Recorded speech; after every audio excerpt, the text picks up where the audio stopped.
Hello प्यारे बच्चों, मैं सुधा। आज के इस वीडियो में हम कक्षा छठी के हिंदी पाठ्य पुस्तक किसलय भाग 1 का छठा अध्याय, जिसमें एक कविता दी गई है, तुम कल्पना करो। तो आज हम इस कविता का प्रश्न अभ्यास करने वाले हैं। इस कविता को पढ़ाया जा चुका है। यदि आप लोगों ने उस कविता को अभी तक नहीं पढ़ा है तो उसे अवश्य ही एक बार पढ़ें, ताकि प्रश्नों के उत्तर देने में आपको आसानी हो। हमें हमेशा कोशिश करना चाहिए बच्चों कि हम प्रश्नों के उत्तर स्वयं लिखें। तो चलिए देर न करते हुए पहला प्रश्न देखते हैं। पहला प्रश्न है, पाठ के आधार पर आप किस प्रकार की कल्पना कीजिएगा। तो किस प्रकार की कल्पना आप करोगे बच्चों? देखिए, उत्तर इस प्रकार से लिखेंगे। पाठ के आधार पर हम वैसे भारत की कल्पना करेंगे जिसमें सब कुछ नया दिखेगा। हमारी रीति रिवाज, परंपरा, विचार एवं आपसी संबंध सभी नए ढंग के होंगे। इसमें जात पात तथा भेदभाव की जगह भाईचारे, बंधुत्व तथा हम भारतीय हैं की भावना से सभी ओतप्रोत होंगे। तो इस प्रकार की कल्पना हमें करनी चाहिए। दूसरा प्रश्न है बच्चों, राष्ट्र के शरीर कहने से आपके मन में किसका चित्र आता है?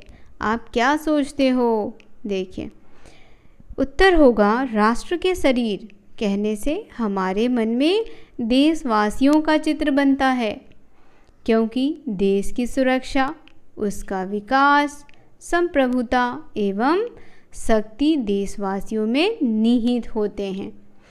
इन्हीं के परिश्रम तथा पराक्रम पर देश का सम्मान निर्भर करता है। इसीलिए राष्ट्र के शरीर कहने से देश की जनता का चित्र हमारे मन में बनता है।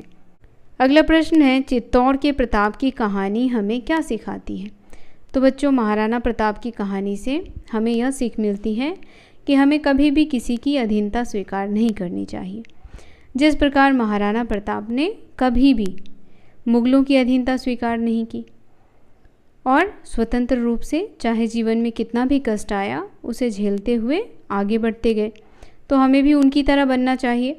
उत्तर लिखेंगे, चित्तौड़ के प्रताप की कहानी से हमें यह शिक्षा मिलती है कि गुलामी का स्वर्गीय सुख नरक से भी अधिक दुखदायी होता है और स्वतंत्रता का दुख या कष्ट गुलामी के स्वर्गीय सुख से बेहतर होता है, क्योंकि स्वतंत्रता की आस्था में कोई पाबंदी नहीं होती, लेकिन पराधीनता में हर कार्य आश्रयदाता की इच्छा के अनुसार हमें करना पड़ता है। तो इस प्रकार से इसका उत्तर लिखिए। अगला प्रश्न है बच्चों, इस कविता के माध्यम से हमें क्या क्या करने की बात कही गई है? तो आपको क्या क्या करने के लिए कहा गया है इस कविता में? जब हम इस कविता को पढ़ते हैं तो सबसे पहले हमें कहा जाता है कि हमें एक नवीन कल्पना करनी चाहिए। किसके लिए? अपने देश को संवारने के लिए। अपने देश को संवारने के लिए, इसे सजाने के लिए नवीन कल्पना करनी चाहिए। यानी कि जो हमारे देश में बुराइयां हैं उन्हें मिटा देना चाहिए। कुछ कुरीतियां हैं, कुछ पुराने रीति रिवाज हैं, जिनको क्या करना चाहिए? हटा देना चाहिए। हमें परिश्रमी और पराक्रमी बनना चाहिए, ताकि हम अपने देश में सुख समृद्धि ला सकें। उत्तर इस प्रकार से लिखें, इस कविता के माध्यम से हमें नवीन कल्पना करने, अर्थात नए रूप में देश को संवारने, परिश्रमी तथा पराक्रमी बनने, सुख समृद्धि की प्राप्ति की अभिलाषा रखने तथा इच्छापूर्वक जीवन जीने अथवा आज़ादी अक्षुण्ण रखने की बात कही गई है। अगला प्रश्न है बच्चों, नीचे लिखी गई पंक्तियों को पूरा कीजिए। तो यहाँ फिल इन द ब्लैंक्स है, इसको आपको कविता की उन पंक्तियों को पढ़ना है और उससे आपको फिल करना है। इसमें, जंजीर टूटती कभी न अश्रुधार से, दुख दर्द दूर भागते नहीं दुलार से। जीवन में जो दुख दर्द हैं वह दुलार से नहीं जाते हैं, उसके लिए आपको बहुत परिश्रम करना होगा। हटती न दासता पुकार से गुहार से, और ये जो गुलामी की दास्ता है उसे आप पुकार करके या गुहार लगा करके नहीं हटा सकते। इस गंग तीर बैठ आज राष्ट्र शक्ति को, और कहते हैं कि इस गंगा के किनारे बैठ करके तुम अपने राष्ट्र शक्ति के लिए कुछ कल्पना करो, कुछ किशोर कल्पना करो। अगला प्रश्न बच्चों, आकाश को स्वतंत्र क्यों कहा गया है?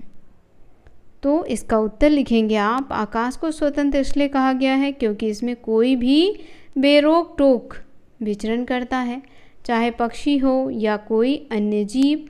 उसी प्रकार स्वतंत्रता की स्थिति में देशवासी स्वच्छंदतापूर्वक अपना विचार प्रकट करने, घूमने फिरने के लिए स्वतंत्र होता है। अगला प्रश्न है बच्चों, कविता को पढ़ने के बाद आपके मन में कौन सा भाव उत्पन्न होता है? तो कौन कौन से भाव आपके मन में आते हैं बच्चों? देखिए, उत्तर लिखेंगे। कविता पढ़ने के बाद मन में यही भाव उत्पन्न होता है कि संसार में सबसे बड़ा सुख स्वतंत्रता पूर्वक जीवन जीने में मिलता है। इसीलिए इस स्वतंत्रता की रक्षा अर्थात देश की सुरक्षा सर्वोपरि है। यानी सबसे पहले हमें अपने देश की सुरक्षा करनी चाहिए, क्योंकि इसी स्थिति में स्वाभिमान की रक्षा होती है। अतः हमें अपने देश को समृद्ध तथा शक्तिशाली बनाने के लिए प्रयत्नशील रहना चाहिए। अगला प्रश्न है, इस कविता को पढ़ने से मेरा डैश से भर गया। तो आपको यहाँ पे फिल करना है कि आपका जो मन है वह किससे भर गया। पहला है प्रेम, दूसरा श्रद्धा, तीसरा उत्साह, चौथा देश प्रेम। तो यहाँ जो उचित शब्द होगा बच्चों वो होगा देश प्रेम। किससे? देश प्रेम। यहाँ होगा देश प्रेम। किसी भी व्यक्ति की सुरक्षा संपन्नता उस देश की सुरक्षा संपन्नता पर निर्भर करती है। कोई देश प्रेमी ही देश की रक्षा प्राण देकर करता है। तो यहाँ पे आप फिल करेंगे देश प्रेम। अगला प्रश्न जो है बच्चों वो व्याकरण से है। चलिए इसे देखते हैं। यहाँ पर है र की भिन्न भिन्न रूपों का प्रयोग करते हुए 5-5 शब्द लिखिए।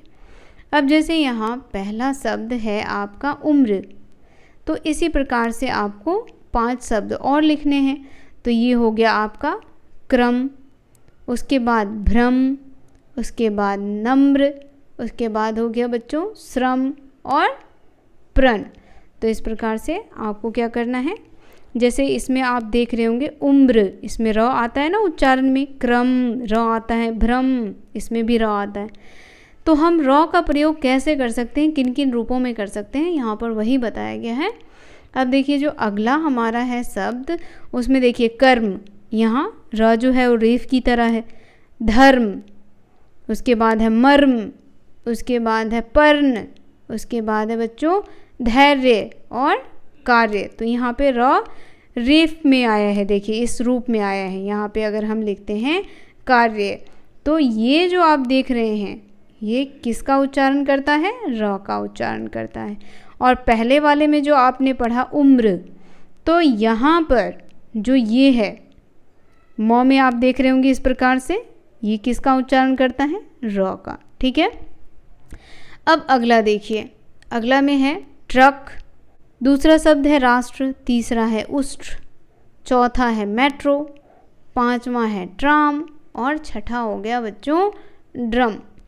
तो यहाँ पर भी र का उच्चारण हो रहा है। ये देखिए ये लिखा है ड्रम, तो यहाँ देखिए र जो है वो इस रूप में लिखा गया है। तो हमने विभिन्न रूपों में र का प्रयोग किया, तो इसे आपको ध्यान रखना है। यदि आपका कोई प्रश्न या सुझाव हो तो कमेंट करके हमें अवश्य बताएं।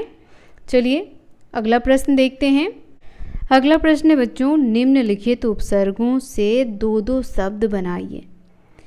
तो आपको उपसर्ग से 2-2 शब्द बनाने हैं।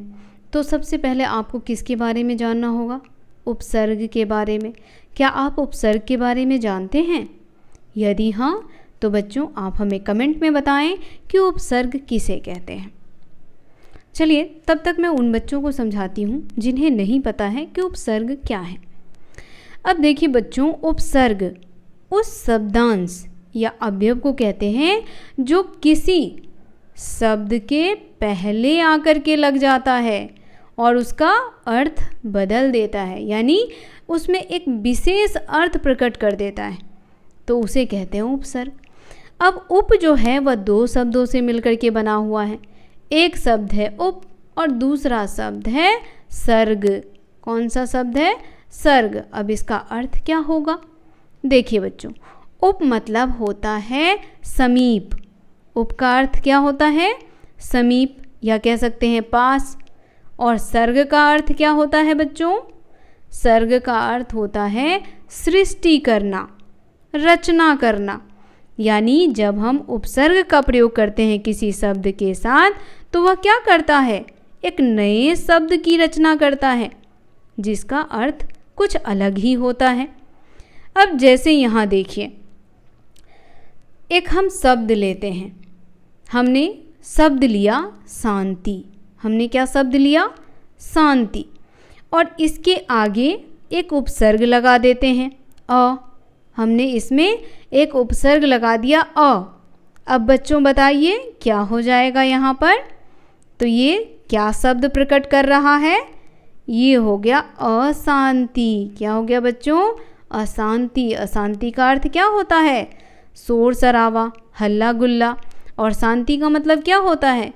एकदम पीसफुल, एकदम शांत।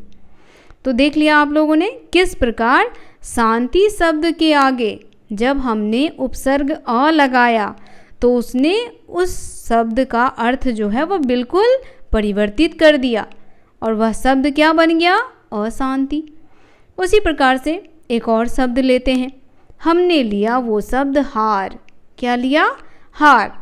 तो यहाँ पर जो हार है वह एक शब्द है जिसका अर्थ होता है गले का हार, या आप कह सकते हैं हार यानी हारना। इसके आगे एक उपसर्ग लगा देते हैं प्र और इसको जोड़ देते हैं। तो अब ये कौन सा शब्द बन जाएगा बच्चों? ये बन जाएगा प्रहार। क्या बन जाएगा? प्रहार। प्रहार यानी कि जब हम किसी के ऊपर आक्रमण कर देते हैं तो वो क्या कहलाता है? प्रहार करना। तो समझ गए आप कि उपसर्ग उसे कहते हैं जो शब्द किसी शब्द के आगे लग करके उसका एक अलग ही अर्थ प्रकट करे। उस शब्द को उपसर्ग कहते हैं। कुछ उदाहरण यहाँ पर दिए गए हैं। जैसे देखिए, परि, परिक्रमा, परिश्रम। श्रम के आगे परि लगा दिया तो ये परिश्रम हो गया। क्रमा के आगे परि लगा दिया तो क्या हो गया? परिक्रमा। उपसर्ग हमारा है प्र और हार के साथ जब लगाया गया तो ये बन गया प्रहार और वल के साथ लगाया गया तो ये बन गया प्रबल। उसी तरह तीसरा उपसर्ग हमारा है पर। हमने वस के साथ पर लगा दिया तो हो गया परवश और हित के साथ लगा दिया तो क्या हो गया? परहित। उसी प्रकार से चौथा है कु। अब हम मार्ग में कु लगा दें तो क्या हो जाता है? कुमार्ग यानी गलत रास्ता। और अगर हम कर्म में कु लगा दें तो क्या हो जाएगा? कुकर्म यानी गलत कार्य। और अगला हमारा उपसर्ग है स्व। हमने अभिमान शब्द के साथ स्व लगा दिया तो क्या हो गया? स्वाभिमान। हमने राज्य शब्द के साथ स्व लगा दिया तो ये हो गया स्वराज्य। अगला है उप। कार के साथ उप लगा दीजिए तो ये बन जाएगा उपकार, यानी कि किसी पर दया करना, किसी पर उपकार करना। लब्ध के पहले अगर उप लगाएंगे तो ये हो गया उपलब्ध। उसी प्रकार दूसरा है प्रति। प्रति जोड़ कार, प्रतिकार। प्रति जोड़ बिंब, प्रतिबिंब। अब देखिए अगला उपसर्ग है अ। न्याय के आगे अ लगा दीजिएगा तो क्या हो जाएगा? अन्याय। और धर्म के आगे अ लगा दीजिएगा तो अधर्म। जिस प्रकार यहाँ देखिए हमने जो एक उपसर्ग प्रयोग किया था, शांति के साथ अ लगा दिया तो ये क्या हो गया था बच्चों? अशांति हो गया था ना। तो उसी प्रकार से उपसर्गों का प्रयोग करेंगे आप। उपसर्ग समझ में नहीं आया हो तो कमेंट में हमें अवश्य बताएं। मैं कोशिश करूंगी कि उपसर्ग पर एक वीडियो बनाया जाए और सरल भाषा में बनाया जाए ताकि वो चीज़ें आपको बहुत ही आसानी से समझ में आ जाए।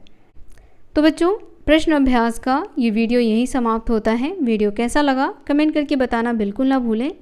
पसंद आया हो तो इसे लाइक करें, शेयर करें, हमारे चैनल को सब्सक्राइब तथा फॉलो करें। मिलते हैं आपसे अगले अध्याय में। तब तक के लिए आप सभी का धन्यवाद।